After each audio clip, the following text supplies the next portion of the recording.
Hey everyone, welcome back to another graphic design MIDI audit. And today I have some graphics submitted to me by Linda Ryan. Thank you so much for volunteering. I really appreciate it. So let's take a look. So one of the things I noticed when looking at her graphics, and I see this with so many people, is that we don't really leave any extra space and we just kind of like fill all the space with everything. So you can see there's not really a lot of space on the side here, and there's not really much space around this graphic. Sometimes that works. And this, it seems like everything is a little bit too big for me. One thing that I do think that she has right here is the amount of words across. I would aim for 5 to 7, like 4 to 7 words across, maybe. It kind of depends. And so I think this is like a good amount of words per line, but I just would like to see a little more space on the sides. And you can also notice that there's more space in between the lines than there are on the sides, and that is just kind of imbalanced. So I'll show you in a minute what I would do instead. Also, you can see that she has this quote that she's sharing across 3 different slides. And I can kind of see why she's doing that. You know how you do this in Instagram captions a lot and on LinkedIn too, where you break up, like each sentence has a different line and then there's like space in between. I think that's really helpful for reading online. So I can kind of see why she's separating this out because it's a lot to read. And so she's separating it out over 3 slides. But if you think about the kind of rule of thumb that I'm going with about how many words the lines should be, like some of these are 1 or 2, and that is like too short. And it's making like the text is like too big. She's underestimating here people's ability to read amounts of text, if that makes sense. Like this, people can read a little bit more than this, a little bit more per line, a little bit more per slide. So another thing here too is that she is calling out some of the words that she finds most important by changing the color. And I totally dig that. I think that maybe she's calling out a little bit too much that it's hard to see what's important. But I can kind of imagine that if she was reading this out loud, these are the things that she would be emphasizing. But I think when we're reading them, it's maybe a little bit too much. And then at the end here, she has the credit for this quote that she's sharing. It kind of looks, everything's like kind of equal importance because it's all the same size. And then the shape of this text is sort of weird because the last word of this title, society, is by itself. And I get it, like you don't want it to run into the author names, but we can do this a little bit differently. I would change the size of the box so that that word pops up so that it's not left by itself. And I would also give some visual hierarchy here so that we can see what's the title and what are the author's names. And something I also like to do sometimes is if the title is like the reading brain is taught, not born, and then colon, have that part be bigger. And then the kind of subtitle, evidence from the evolving neuroscience of reading for teachers and society, have that be a little bit smaller because it's kind of the subtitle. It is like very important, but it will help the flow of reading. And then lastly here, she has this slide reminding you to share it, save it, comment, like, and all of that stuff. And this is lovely. Great job. I don't know how I feel about this, like teal on top of the yellow, maybe not the best contrast, but something to explore and see what looks better. Because I can understand like you wouldn't want it to all just be white and then everything would kind of look the same. So this is the only slide that I actually did not recreate, but I'm going to show you what I did over here in Canva.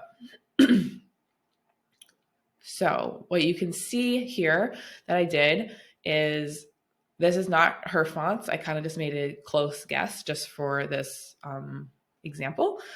So I made the lines of text are actually probably about the same as what she had, but the text is a little smaller so that there's space on the sides.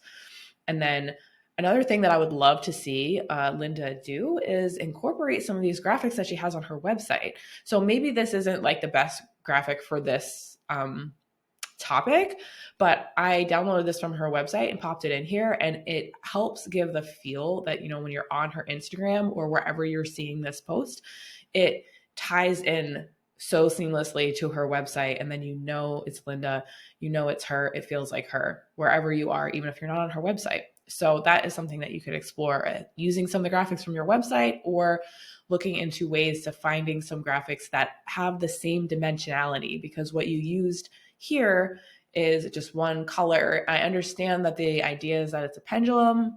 Um, Although in my opinion, it's not really a pendulum. That's a whole other idea. But as far as the graphic part of this, you can have a little more dimension in the graphics that you're using, in the graphic elements that you're using that would match your website. Okay, so we have this. I also changed this.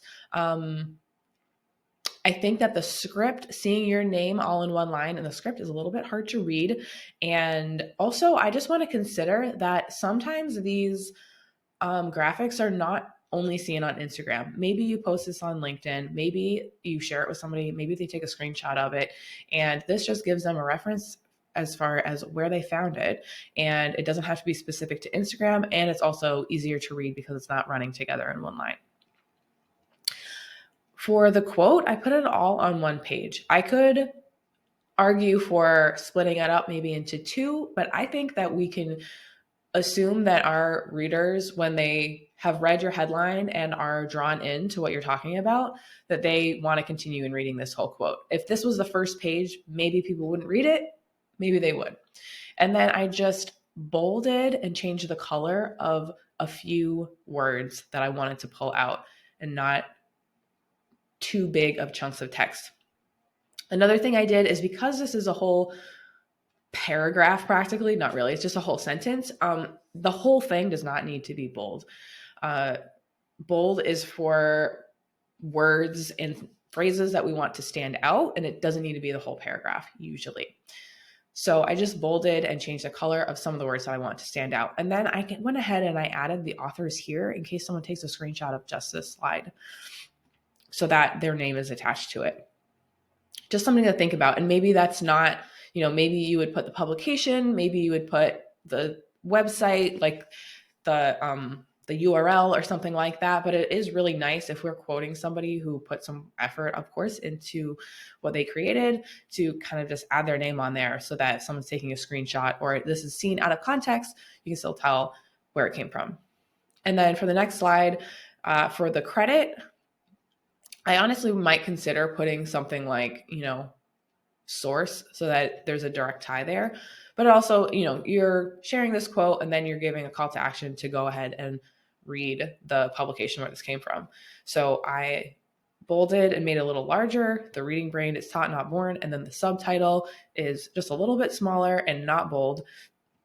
And then the authors kind of stand out by being then a little bit more small, but standing out with a change of color. And then the publication it came from, the smallest, like you had it. So this is a very clear path of like most important to least important, and everything happens to be in that order. That's not always the case. But then everything is differentiated. You can kind of tell, okay, I'm reading the title. You can tell this is a source. It's a little bit closer to the title than it is to the publication. And this is kind of like the footnote of like, here's where you can find this. And so it's at the bottom and it's the smallest. So those are the changes I would make. Thank you so much for watching to the end of this video. I really appreciate it. If you want to be next for this graphic design mini audit, it's totally free. You can just send me a message, leave a comment and say, hey, I would love to have you audit one of my graphics, and I will let you know how we can do that. So have a good one, and I'll see you next time.